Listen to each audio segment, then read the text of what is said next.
Hi guys, I'm going to read chapter 14 today of The Secret Garden. Hope you enjoy. Chapter 14, A Young Raja. The moor was hidden in mist when the morning came, and the rain had not stopped pouring down. There could be no going out of the doors. Martha was so busy that Mary had no opportunity of talking to her, but in the afternoon she asked her to come and sit with her in the nursery. She came, bringing the stockings she was always knitting when she was doing nothing else. "What's the matter with thee?" she asked as soon as they sat down. "Thou looks as if thou'd something to say." "I have. I found out what the crying was," said Mary. Martha let her knitting drop on her knee and gazed at her with startled eyes. "Thou hasn't!" she exclaimed. "Never!" "I heard it in the night," Mary went on, "and I got up and went to see where it came from. It was Colin. I found him." Martha's face became red with fright. "Hey, Miss Mary," she said, half crying, "thou shouldn't have done it. Thou shouldn't. Thou'll get me in trouble." "I never told thee nothing about him, but that'll get me in trouble. I shall lose my place, and what'll mother do?" "You won't lose your place," said Mary. "He was glad I came. We talked and talked, and he said he was glad I came." "Was he?" cried Martha. "Art thou sure? Thou doesn't know what he's like when anything vexes him. He's a big lad to cry like a baby, but when he's in a passion he'll fair scream just to frighten us. He knows us daren't call our souls our own." "He wasn't vexed," said Mary. "I asked him if I should go away, and he made me stay. He asked me questions, and I sat on the big footstool and talked to him about India and about the robin and gardens. He wouldn't let me go. He let me see his mother's picture. Before I left I sang him to sleep." Martha fairly gasped with excitement and amazement. "I can scarcely believe thee," she protested. "It's as if they'd walked straight into a lion's den. If he'd been like he is most of the times when he'd thrown himself into one of his tantrums and roused the house, he won't let strangers look at him. He let me look at him. I looked at him all the time, and he looked at me. We stared," said Mary. "I don't know what to do," cried agitated Martha. "If Mrs. Medlock finds out, she'll think I broke orders and told thee, and I shall be packed back to mother." "He is not going to tell Mrs. Medlock anything about it. It's to be a sort of secret just at first," said Mary firmly. "And he says everybody is obliged to do as he pleases." "Ay, that's true enough. The bad lad," sighed Martha, wiping her forehead with her apron. "He says Mrs. Medlock must, and he wants me to come and talk to him every day, and you are to tell me when he wants me." "Me?" said Martha. "I shall lose my place. I shall for sure." "You can't if you are doing what he wants you to do, and everybody is ordered to obey him," Mary argued. "Does that mean to say," cried Martha, with wide open eyes, "that he was nice to thee?" "I think he almost liked me," Mary answered. "Then there must have bewitched him," decided Martha, drawing a long breath. "Do you mean magic?" inquired Mary. "I've heard about magic in India, but I can't make it. I just went into his room, and I was so surprised to see him I stood and stared. And then he turned round and stared at me, and he thought I was a ghost or a dream, and I thought perhaps he was. And it was so queer being there alone together in the middle of the night and not knowing about each other. And we began to ask each other questions, and when I asked him if I must go away, he said I must not."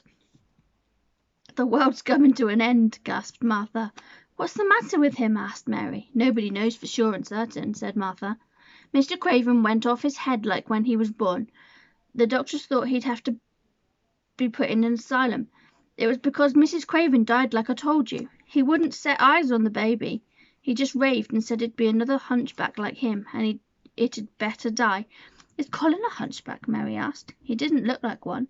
"He isn't yet," said Martha, "but he began all wrong. Mother said that there was enough trouble raging in the house to set any child wrong.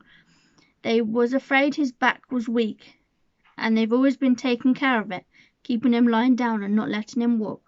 Once they made him wear a brace, but he fretted so he was downright ill. Then a big doctor came to see him and made them take it off. He talked to the other doctor quite rough, in a polite way. He said there'd been too much medicine and too much letting him have his own way. I think he's a very spoiled boy, said Mary. He's the worst young nowt as ever was, said Martha. I won't say as he hasn't been ill a good bit. He's had coughs and colds that's nearly killed him 2 or 3 times. Once he had rheumatic fever, and once he had typhoid. Eh? Mrs. Medlock did get a fright then. He'd been out of his head, and she was talking to the nurse, thinking he didn't know nothing, and she said, he'll die this time sure enough, and best thing for him and for everybody. And she looks at him, and there he was, with his big eyes open, staring at her, as sensible as she was herself. She didn't know what had happened, but he just stared at her and says, you give me some water and stop talking. Do you think he will die? Asked Mary. Mother says there's no reason why any child should live that gets no fresh air and doesn't do nothing but lie on his back and read picture books and take medicine. He's weak and hates the trouble of being taken outdoors, and he gets cold so easy he says it makes him ill. Mary sat and looked at the fire. I wonder, she said slowly, if it would not do him good to go out in the garden and watch things growing. It did me good. One of the worst fits he ever had, said Martha, was one time they took him out where the roses is, by the fountain. He'd been reading in a paper about people getting something he called rose gold, and he began to sneeze and said he'd got it. And then a new gardener, as didn't know the rules, passed by and looked at him curious. He threw himself into a passion, and he said he'd looked at him because he was going to be a hunchback. He cried himself into a fever and was ill all night. If he gets angry at me, I'll never go and see him again, said Mary. He'll have thee if he wants thee, said Martha. That may as well know that at the start. Very soon afterwards a bell rang, and she rolled up her knitting. I dare say the nurse wants me to stay with him a bit, she said. I hope he's in a good temper. She was out of the room about 10 minutes, and then she came back with a puzzled expression. Well, that has bewitched him, she said. He's up on his sofa with his picture books. He's told the nurse to stay away until 6 o'clock and to wait in the next room. The minute she was gone he called me to him and says, I want Mary Lennox to come and talk to me, and remember you not to tell anyone. You'd better go as quick as you can.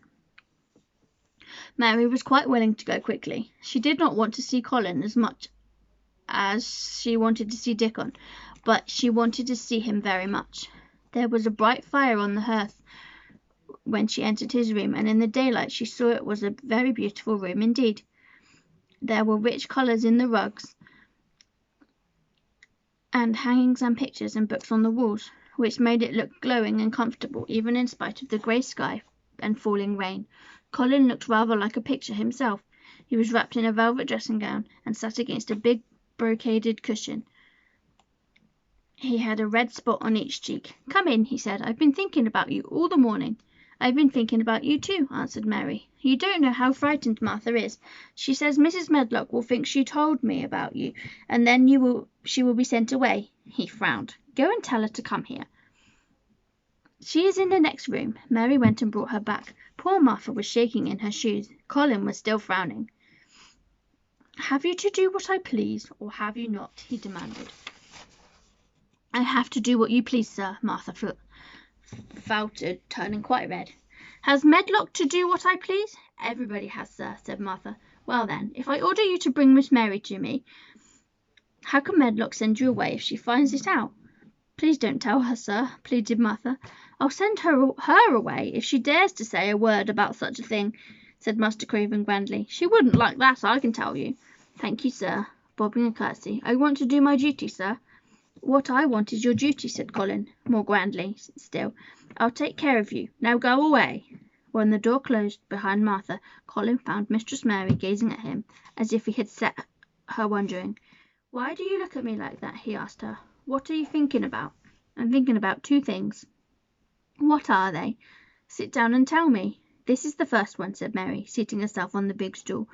Once in India I saw a boy who was a Rajah. He had rubies and emeralds and diamonds stuck all over him. He spoke to his people just as you spoke to Martha. Everybody had to do everything he told them in a minute.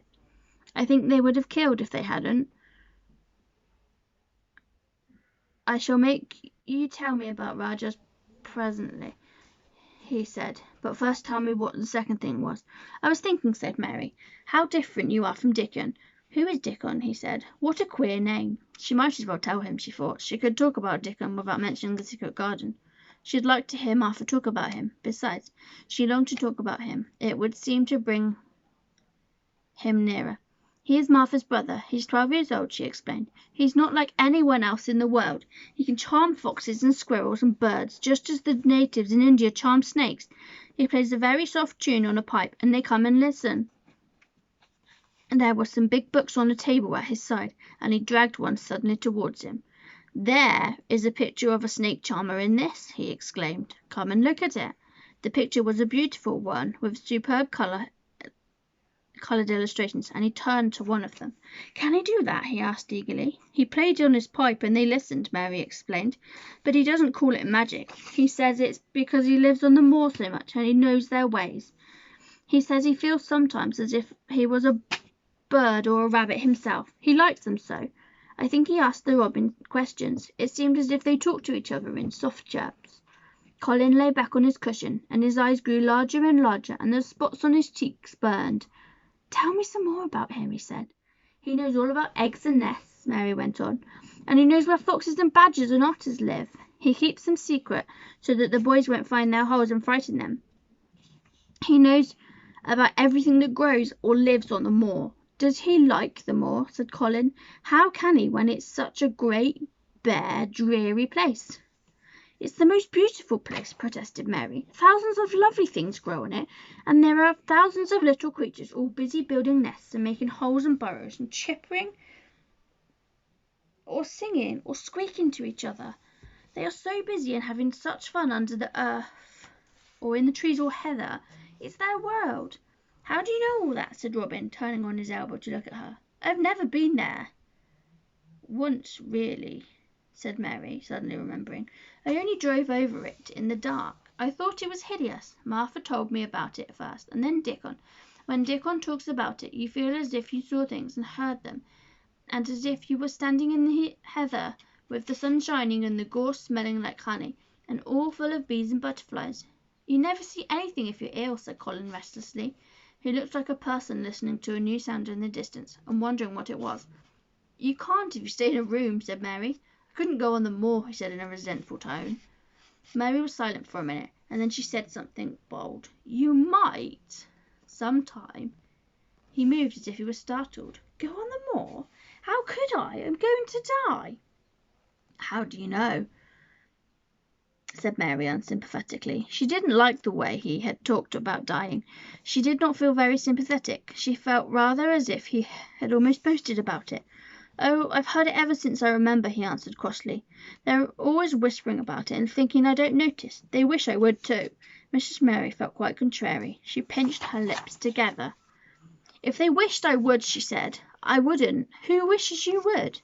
"The servants, and of course Dr. Craven, because he would get Misselthwaite and be rich instead of poor. He daren't say so, but he always looks cheerful when I'm worse. When I had typhoid fever his face got quite fat. I think my father wishes it too." "I don't believe he does," said Mary, quite obstinately.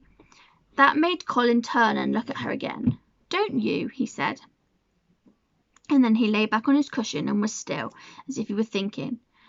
And there was quite a long silence. Perhaps they were both thinking strange things children do not usually think of. "I like the grand doctor from London, because he made them take the iron thing off," said Mary at last. "Did he say you were going to die?" "No." "What did he say?" "He didn't whisper," Colin answered. "Perhaps he knew I hated whispering.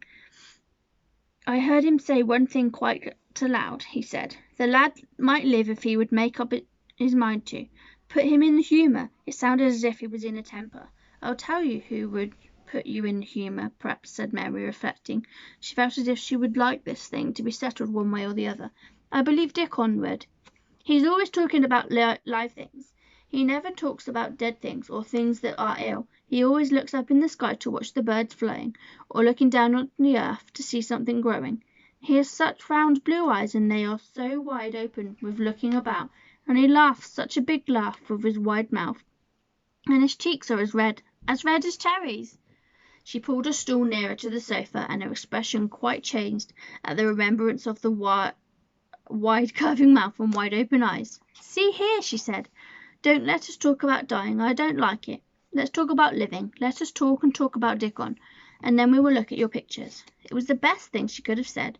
To talk about Dickon meant to talk about the moor and about the cottage, and the 14 people who lived in it on 16 shillings a week, and the children who got fat on the moor grass like the wild ponies, and about Dickon's mother and the skipping rope, and the moor with the sun on it, and about pale green points sticking up out of the black sod. And it was all so alive that Mary talked more than she had ever talked before, and Colin both talked and listened as he had never done either before, and they both began to laugh over nothing, as children will when they are happy together. And they laughed so that in the end they were making as much noise as if they had been two ordinary, healthy, natural 10-year-olds, instead of a hard, little, unloving girl and a sickly boy who believed that he was going to die. They enjoyed themselves so much that they forgot the pictures, and they forgot about the time. They had been laughing quite loudly over Ben Weatherstaff and his robin, and Colin was actually sitting up as if he had forgotten about his week back, when he suddenly remembered something. "Do you know, there is one thing we have never once thought of," he said. "We are cousins."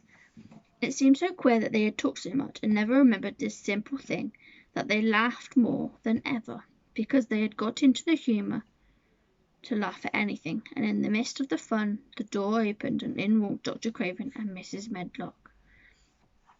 Dr. Craven started in actual alarm, and Mrs. Medlock almost fell back because she had accidentally bumped against her.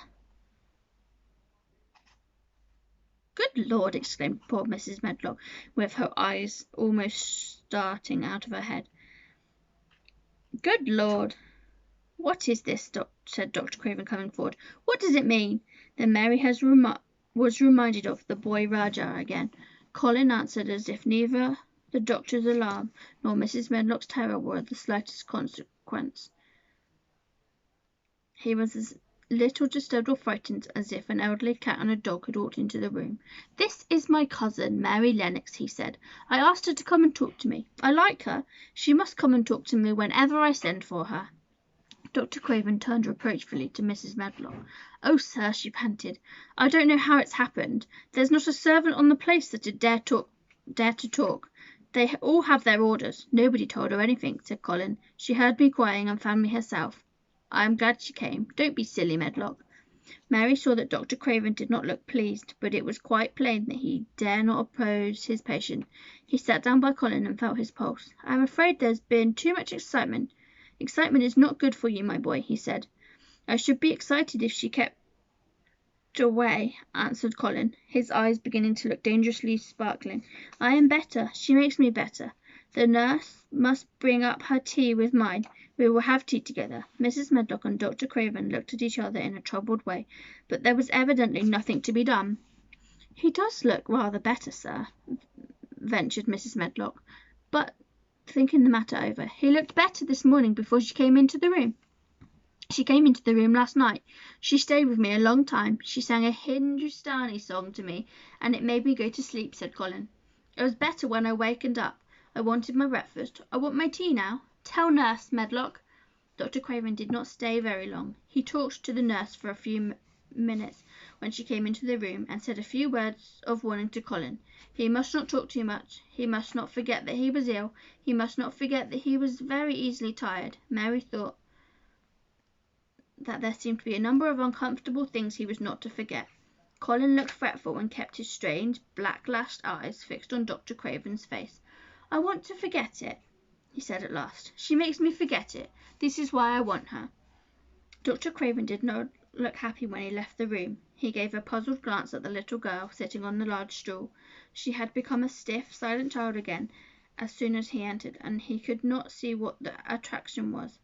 The boy actually did look brighter, however, and he sighed rather heavily as he went down the corridor. "They are always wanting me to eat things when I don't want to," said Colin, "and the nurse brought in the tea and put it on the table by the sofa. Now, if you'll eat, I will. Those muffins look so nice and hot. Tell me about Rajas."